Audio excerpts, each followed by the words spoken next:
নমস্কাৰ, মই এষ্ট্ৰলজাৰ হেমন্ত কাশ্যপ। এষ্ট্ৰলাইভ অসমৰ মাহেকীয়া ৰাশিফললৈ আপোনালোক সকলোকে স্বাগতম জনালোঁ।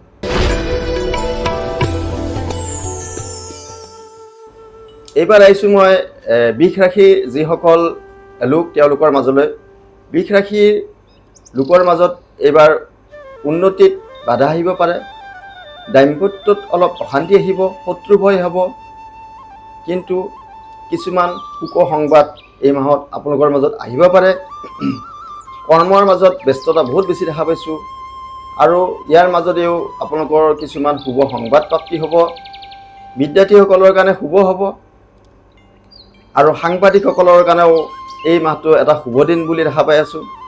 আৰু ইঞ্জিনিয়াৰসকলৰ কাৰণে এই মাহটো শুভ, আইনজীৱীসকলৰ কাৰণেও এই মাহটো বিশেষ আশাপূৰ্ণ ফল এটা পাব আৰু নতুন যোগাযোগ আহিব। 20 তাৰিখৰ পিছত আপোনালোকৰ মনৰ আশাবিলাক ফল হ'ব। এই মাহটোত যি দেখা পাইছোঁ বৃষ ৰাশিৰ এটা শুভ ফল প্ৰদান হ'ব।